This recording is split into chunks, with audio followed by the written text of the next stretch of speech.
bit if you can, or whatever, just so you can hear. A little hoarse this morning, but there's a camera right there too. So again, welcome. My name is Perry Griffith.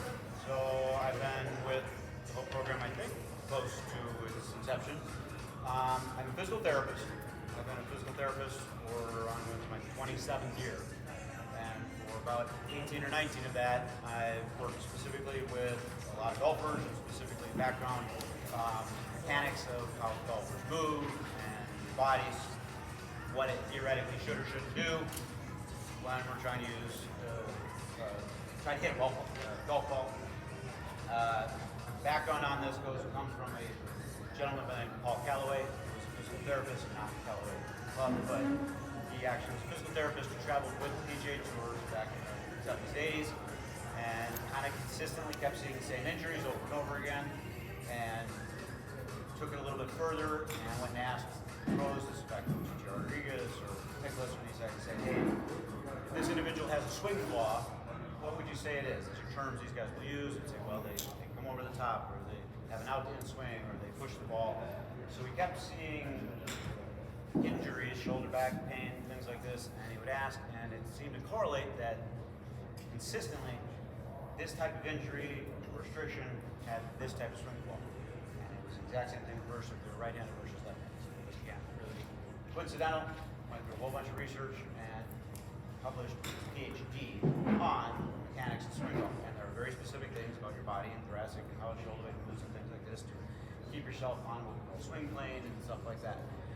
So then started his own company called Body Balance for Performance, which is what my training was through. Shortly after that, the title was Performance Institute, was opened after his PhD was put out. So it's about how the body moves when you're trying to do a golf swing. Their role is to teach you a proper golf swing. My role is to hopefully help that happen and move. So just kind of by definition, there's kind of a way to think about these exercises. They will give you exercises, they will give you things to work on for your swing, etc. The difference slightly, I made this up, but it's golf exercises. There are golf training exercises created by golfers for golfers and people wanting to play golf to address and improve proper golf techniques and swing mechanics. That's what they do. Versus there are golf training exercises created by physical therapists and athletic trainers. Patty is an athletic trainer, see follow up, for individuals with disabilities or anyone with a physical mobility restriction or limitation who play golf or would like to play golf, addressing the why behind it is difficult for anyone with physical mobility restrictions who would like to play golf, addressing why proper golf techniques and swing mechanics are often either painful or difficult to achieve. So it's not that they're not trying to get you to do movements, it's there might be something physically limiting your ability to do so. So everybody has some form of tightness, limitations, things along that line. We're just going to show you some ways to help with that and hopefully loosen things up a little bit. As a quick caveat, number one, a lot of us have things going on with us. You might have a current shoulder issue, something like that, hip issue, pain, etc. So just in general, real quick, there will be 5 different weeks of this. We're doing this situation here, starting out like this. There'll be a little bit of a different body part each time. There's all kinds of exercises. The easier way to try to, one of the easier ways to present it is sort of by body region, so to speak. Number one, nothing should hurt. Don't aggravate yourself, don't hurt anything. If you have something, just make sure it is. This is why we do this setup now, where then as you ask me questions after I show you what it is throughout the rest of the program, today you can, hey, this is work for me, how can I adapt it? Number two, these things take a little while. Human physiology, it takes about 4 to 6 to 8 weeks to just make true flexibility changes, increase strength, range of motion, etc. Do not try to force anything. That's why we kind of like doing this program this time of year. It allows you to work on some of these things. They are doing what I'm doing prior to the snow melting in this aspect along that line. So it just gives you the time to do so. So just nice, easy, and gentle with all those things, and obviously, again, ask questions a lot. Okay? Jumping right into it. 2 things. Number one, I have a tendency to talk really fast, and I have a tendency to mumble. Whereas my wife can get nuts, as well as my patients. So let me know if you need me to repeat anything. That's also why we're now videoing these things too, just so that it's also available to you. If you want to go back and look at some things along that line, we're going to have that accessible in some fashion. along that line as a reference to. There are also pictures that I'm going to quickly sort of show, but they will be emailed to you each week as well, so you can have those to look at as well, reference. Okay. In addition, specifically starting today, just for assistance, you're going to get a belt that will kind of give you some things to work on a little bit today, and how it will actually help, specifically today, but other things as well, to help you move a little bit, just part of it. Like that. Okay? Jumping right in. Kind of just hold some things up. Golf, and this is one of the first times we've actually done this setup like this, where the pros are actually listening to everything I'm saying. So number one, if I demonstrate and do some things like this and I find proper mechanics, please don't yell at me. That's their world, because I have my own things that I'm doing like this the first time they actually kind of listen. So when I kind of demonstrate and talk about how golf moves and things like that, you might hear them chuckle. So fine. That's what they do. Benny and I have done this now for a long period of time. I've worked on him a lot, lower back, got through his hip replacement, shoulder, probably his next hip replacement. I work on him a lot, and he tries to help me. I work on him, and he tries to help me on my golf swing. Between the two of us, I have the easier job. So, as we go through things, that's where they'll go with mechanics. However, to sort of dumb things down, the golf swing, just in sort of a nutshell, it's kind of a combination of sort of two gross motions: the ability to weight shift, generate power, and rotation. Your ability to get body to load on one position, and then to generate movement onto the front leg and turn to be able to do that. Okay? If you don't take anything away from anything of all these 5 weeks other than this base comment, there are two places in your body primarily that rotate: your upper back, thoracic, and your hips. This is where you rotate. You get a lot just sort of upper cervical and a little bit of a fake rotation at your ankles. Most of them we'll talk about, and we'll get to that in our follow-ups. But to start with, we're going to start with your hips today.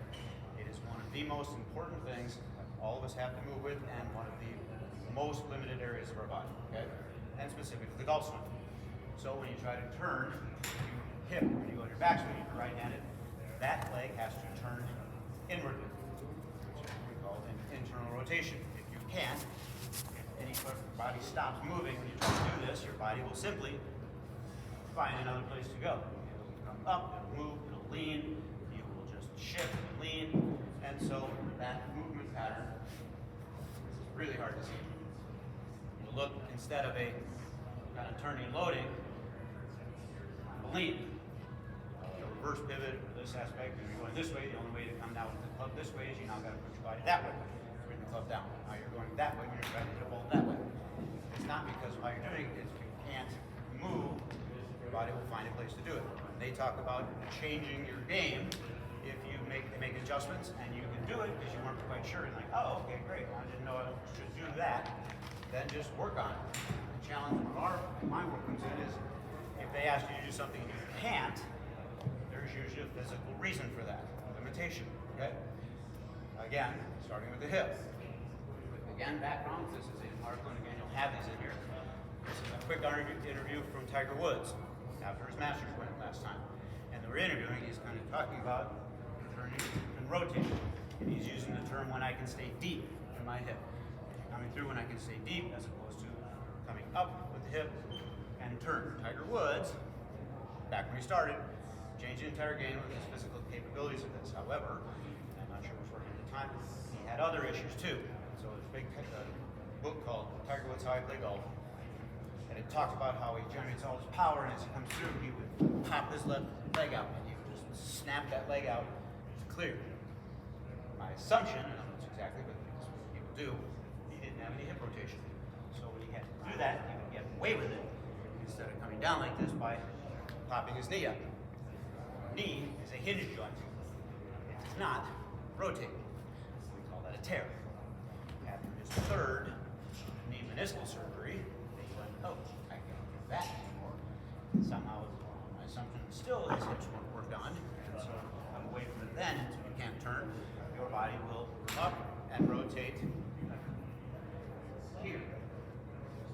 The lumbar spine is where you go this way. It also does not side bend or rotate. After his third back surgery, including 2 fusions, oh, and that either. He worked on his hips, and this article is talking about how we really work on his ability to stay deep in his hip and turn and stay down and rotate. Number one, it didn't hurt him anymore. And number two, he won the Masters again. So again, you take nothing away. You know, see, hip mobility is one of the most important things. Most of us ignore, don't have motion in.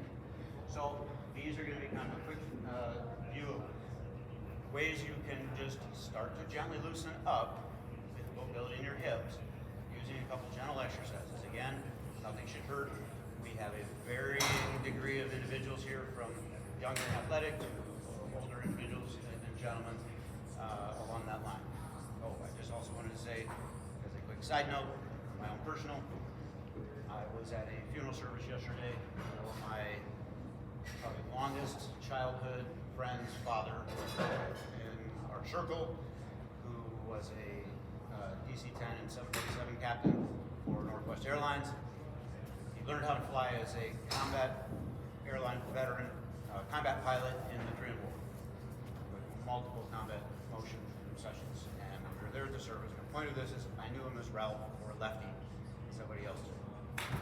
But the entire service phone had all of his accolades, all of his servicemen, memorabilia. And as I sat there and stared at the flag, golden flag, I knew it was Lefty, but I also know service. I just want to say, to make it brought home a little bit, thank you all for your service. That's why we continue to do this as well along that line. Getting into this, hip mobility. If you can, those of you kind of near the wall or something, or just gently, if you pick a leg up, try to turn your leg that way, okay? Without bringing your hip up. Leg like that, okay? Jordan, can I borrow you? Sure. That's fine. So, hip rotation. Do it. Most of us sit with our legs crossed, okay? Sit down, sit with the legs crossed as such, like this. But golf, when you turn, your hip has to turn inwardly. Please lay on your back real quick. Go with that. Yep. It's that way, great. So quick screen for that. Come up through here, relax if you can. Turn my leg. His hip, I turn his hip. That is his hip turning outwardly. Anatomically, physiologically, we'd like to see a good 40 to 45 degrees of motion. So 0 to 90, 45, he's got about 50, 60. However, and I'm not joking, anatomically, we'd like to see a good 40 to 45 degrees of motion both directions. Which means that he has more than most. It's actually not terrible. A lot of patients, a lot of individuals, and you'll see a lot of times, we sit like this most of the time. Most of us can't go a whole lot past what we refer to as neutral. And so that limitation, the ability to turn along that line, and he's played golf a lot and trained a lot this, he's actually a decent motion. But if we are lacking that motion, that hip socket can't move. Now, that position, laying up with somebody trying to turn your leg, is the equivalent to anything you're doing when you're simply standing, slightly bent over, and this is his right leg, and simply turning to your right. Golf club, laundry out of your drawer, whatever. When you bend and turn, if you can't, you will either stop or move somewhere else. The most common thing in golf is to lean away, straighten that leg, bend that knee. That is no longer turning, that is leaning. So that's where, again, it hurts the knee, hits back. So we want to open up that ability for that hip to move. The easiest thing about it is we need to provide space. It is a weight-bearing joint, it is a ball and socket joint, so your hip sits in there, it's very stable. But because we stand it all the time, just that weight bearing, that alone limits your ability to move that. It's not actually that hard if you open that space. That's where this belt comes in, okay? So, very easy, gentlemen. There's some pictures that you guys can get about ways to use this. Lay down one more time, if you don't mind, sorry. Here. So just open that space. Stretches work really well. Two things limit a body anywhere in your body. The bone-to-bone congruence and muscles. The bone can't move, the muscles eventually get tight. But if the joint doesn't move, you can stretch all you want. Take your hand, grab your knee, left hand, and just on top. Okay? For first time he's done this. Patty and I've done this problem. You take your leg and come over that way. That'll stretch on the side of his hip. But you see how his hip is off. That is no longer a hip stretch. Come on back. He can go from here and right to there. That's his hip. And beyond that, his pelvis is moving. Again, you're actually fairly flexible. And in terms of hip movement, it's pretty good. So most people can't move because if that hip joint doesn't move, you hit a socket. Okay? The number one thing you have to do is give space to the joint. And then there's some gentle pictures or exercises. During the times you guys are in the simulators and things along the line, this is sort of crash course even today. So I'm trying to talk fast. I will be available to go through these as much as we need when you guys have some downtime. Okay? But you all get a belt. It's honestly not that challenging to open up your hip. Clinic, put it around me, put it around his hip, we'll mobilize it. But if you simply take a belt, adjustable, place it around your hip. If it bugs your hip in any way, put a towel between it and you. Hold on to this with your hands. Great. Bend this knee up. Good. Now, we're on the floor. If it's challenging for anyone to get to the floor, try your bed. Here's your bed. Okay? Anything you do. You don't have to lay down. I'll show you in a moment how you can do it standing. Okay? Bring your foot up like this a little bit. Put that on your toe. Stop. This is your position. Once you get in this position, actually, the first thing you simply need to do once you're in this position, to the best of your ability, is relax this leg. If anyone has any irritation to the hip or real tight, don't pull that knee real high. Our ultimate goal is to get it higher and to turn it, but you can leave the foot on the ground. Okay? But from here, all you got to do now, very gently, let that leg completely relax. Take up the side of the foot here. Now, like a gas pedal, just very gently, please. Gentlier. You don't need to crank on it. It shouldn't be uncomfortable. You don't have to feel like you're dislocating. All we're doing is just gently opening that socket. Normally I would do this while we're doing it, but do this again. Gently push on that. Let me have your leg, relax again. While he's pushing on that, I can get more motion. So all the way to there. Feel that? That wasn't true limitation or tightness of muscles. That was just the bone stuck together. Every single one of you, including myself, and I used to alpine ski race with Lindsay, tore my hips apart. I've actually had both my hips replaced. All of us have limitations in our hips. Absolutely 100% guaranteed. This should be really nice. It's just good. Motion, okay? You don't have to have it influence when you're doing it. But when you do that, 10, 15, 20 seconds, relax if you can, put it down. A couple times each side. Then, some gentle stretches. Okay? Again, here, go over gently that way. That's the outside. If you take it this way, you can reach it, or you can put that belt here, or bring that knee up for a second. Rest here. If you can't get your foot across, no problem. Just do what you can, very gentle, rest it on something, and that will just stretch out the muscles around the hip. Do you have to do the belt first? Not necessarily, these both need to be done, but it does usually feel a little easier, better if that joint moves more freely, so I always recommend do that first, then do some of these gentle exercises for mobility, okay? If you take, switch legs here, another option is if you take this leg and just let the knee fall inwardly like that. That's an internal rotation without coming up and across. Feel that? The only thing I don't want you to feel, if it's possible, is a mild pinch or catch or tightness in that hip. You could hold on to it with the belt and do that, but it's gentle, very easy. Okay?